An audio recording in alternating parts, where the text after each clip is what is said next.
Ada 7 teknologi yang membantu proses proklamasi kemerdekaan Republik Indonesia. Apa saja?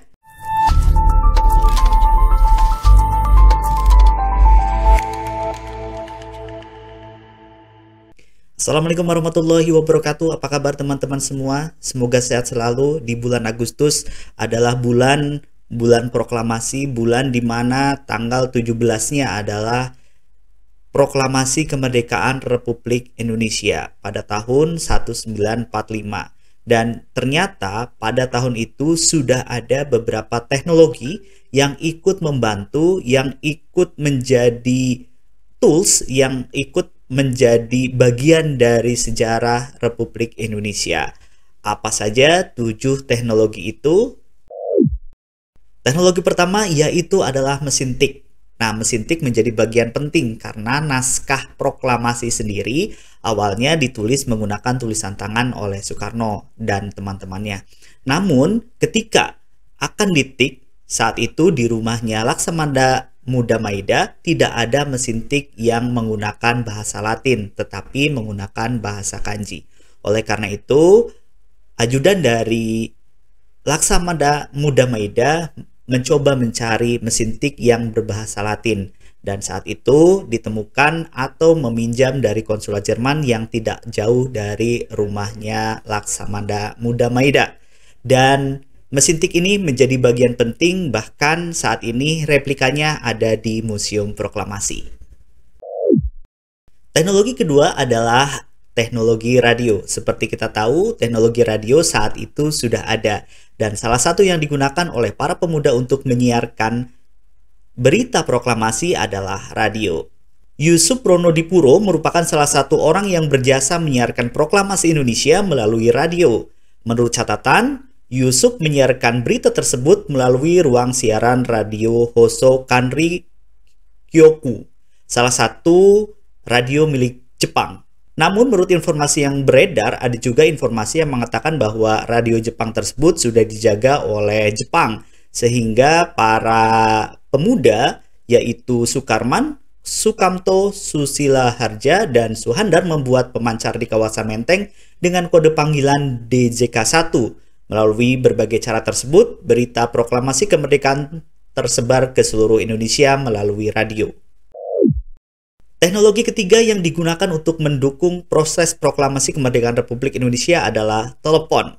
Nah, telepon ini salah satu yang digunakan oleh Ahmad Subardjo saat itu yang menghubungi Laksamana Muda Maida untuk meminjam ruangan di rumahnya.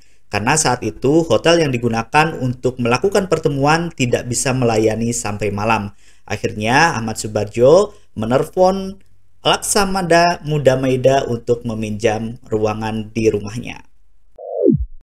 Telegram adalah menjadi salah satu teknologi yang digunakan untuk mendukung kemerdekaan Republik Indonesia. Saat itu Suta Syahrir menggunakannya untuk mengirimkan informasi bahwa telah terjadi proklamasi kemerdekaan Republik Indonesia di Jakarta sampai ke Cirebon.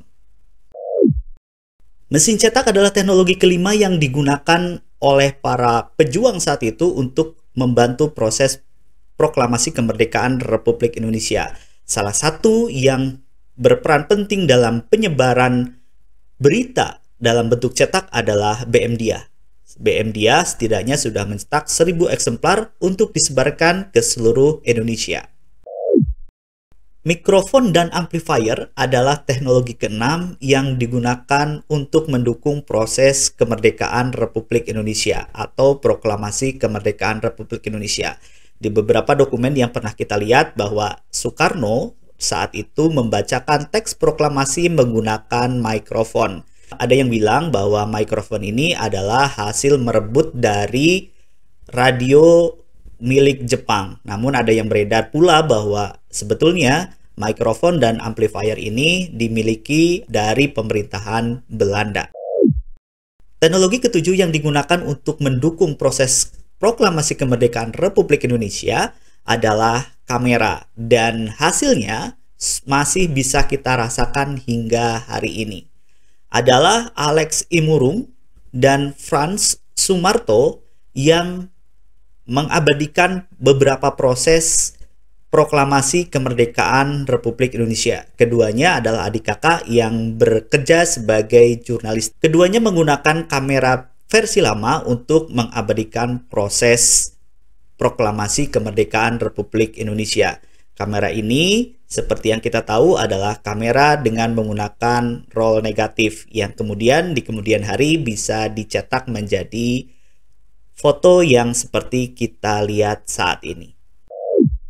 Itulah 7 teknologi yang digunakan untuk mendukung proses Proklamasi Kemerdekaan Republik Indonesia. Saat itu belum ada televisi yang bisa kita lihat seperti sekarang ini, kemudian belum juga ada internet, tetapi informasi itu beredar dengan menggunakan radio, dengan menggunakan kertas, dengan menggunakan telegram. Kita sebagai bangsa Indonesia dan sebagai bangsa Indonesia sudah sepatutnya menggunakan teknologi-teknologi yang terbaru saat ini untuk mengisi kemerdekaan Republik Indonesia sehingga Indonesia menjadi negara yang adil, makmur, dan berdaulat.